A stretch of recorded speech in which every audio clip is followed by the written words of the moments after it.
You're not lazy, and deep down, you already know that. Lazy people don't sit on their bed at night feeling guilty for not doing enough.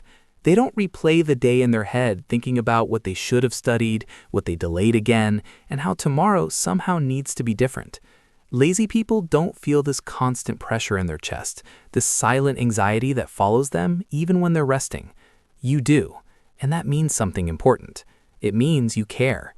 It means you want more from yourself. The real problem isn't that you don't want success. The problem is that you're mentally exhausted from fighting your own mind every single day. Student life doesn't drain you because it's hard. It drains you because it never stops. From the moment you wake up, your brain is already working. Notifications, messages, deadlines, expectations from family, comparison with others, fear about the future, pressure to improve, pressure to succeed, pressure to not waste time. Even before you've eaten breakfast, your mind has already made dozens of decisions, and every decision costs energy. Not physical energy, mental energy, the kind you don't feel until it's gone. By the time you finally sit down to study, you're not lazy, you're already empty. This is something no one teaches students. Your brain has limited self-control. Science calls it decision fatigue. The more choices you make, the weaker your ability to focus becomes. What should I study first? How long should I study? Should I check my phone quickly? Should I rest? Should I push? Should I stop? All of this drains you. So when you end up scrolling, avoiding work, or procrastinating, it feels like failure. But what your brain is actually doing is chasing relief. Scrolling isn't pleasure, it's anesthesia. It numbs the overload. And because you don't understand this, you start attacking yourself. You turn exhaustion into identity. You start saying things like, I'm lazy. I always mess up. I never finish anything.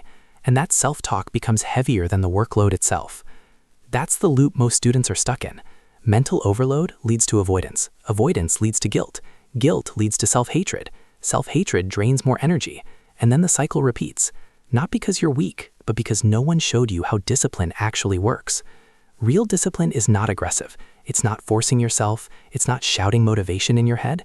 Real discipline is quiet. It removes friction. It protects energy. It works even on bad days. And it starts much earlier than people think. Most students ruin their energy in the first 10 minutes of the day. They wake up and immediately grab their phone. Messages, social media, news, comparison before consciousness. Their brain hasn't even stabilized yet and it's already stressed. Cortisol rises, anxiety kicks in, and now the entire day feels heavier. A simple change fixes this. For the first 10 minutes after waking up, don't touch your phone. Not forever, not extreme, just 10 minutes. Sit up, drink water, open a window, let light hit your eyes. Morning light tells your brain it's time to be alert. Avoiding early stimulation protects you from mental overload before the day even starts. You're not trying to be productive, you're conserving energy. And that difference changes everything. Another mistake students make is waking up with no clarity. They ask themselves questions first thing in the morning. What should I do today? When should I start? What's most important? These questions feel harmless. They're not. They drain mental energy before work even begins. That's why planning at night is powerful. When you write down just 3 tasks for the next day, your brain relaxes. Sleep improves. Mornings feel calmer. Discipline becomes easier because decisions are already made. You don't wake up negotiating with yourself. You wake up following a plan. Now let's talk about studying itself. Most students blame themselves when studying feels painful, but their environment is working against them. Phone nearby, bed too close, notifications on. Every distraction forces your brain to resist. Resistance is exhausting. High-discipline people don't have stronger willpower. They have fewer temptations. One study place, same desk, same chair. No scrolling there, no eating there. Over time, your brain associates that environment with focus. You don't feel motivated. You feel less resistance. That's real discipline. The hardest part of studying isn't continuing, it's starting. That heavy feeling before you begin is emotional, not logical. Your brain imagines discomfort, confusion, effort, so it avoids the task entirely. The solution isn't forcing yourself to finish, it's making starting feel safe. Tell yourself you'll work for 5 minutes and then stop. Your brain accepts this because it feels small, and once you start, momentum takes over. This works because starting is the highest point of resistance. Discipline grows when starting becomes easy. By afternoon, most students crash and assume something is wrong with them. I was fine in the morning and now I'm useless. But that crash is often physical. Irregular meals, too much sugar, no movement, hours of sitting.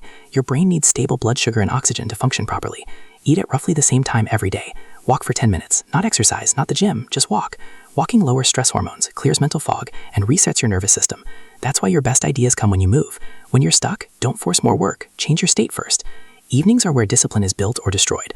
Most students end the day overstimulated and guilty, scrolling until sleep. That guilt follows them into the night, and when sleep is bad, discipline the next day collapses. Sleep deprivation reduces self-control by up to 40%. That means even simple tasks feel impossible. Protecting sleep is not laziness, it's strategy. Create a shutdown time. Lights dim, phone away, work stops. Not because you're weak, because you're human. Now comes the most important part, mindset. This is where most advice fails. Discipline is not being harsh with yourself, it's being reliable. Stop asking how to force yourself. Start asking what a mentally healthy version of you would do here. Not perfect, not extreme, just healthy. Your brain follows identity faster than rules. When you see yourself as someone who shows up consistently, your actions slowly align with that image.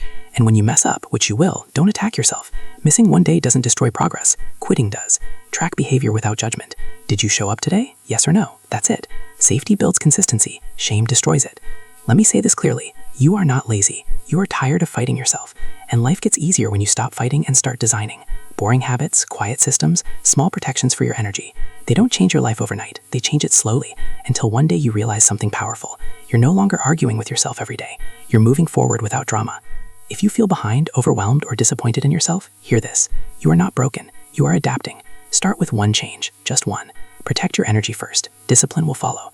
If this video made you feel understood, like it so it reaches other students who need it. Subscribe for calm, practical self-improvement that actually works. And share this with someone who's struggling silently. You're not lazy. You're rebuilding, quietly.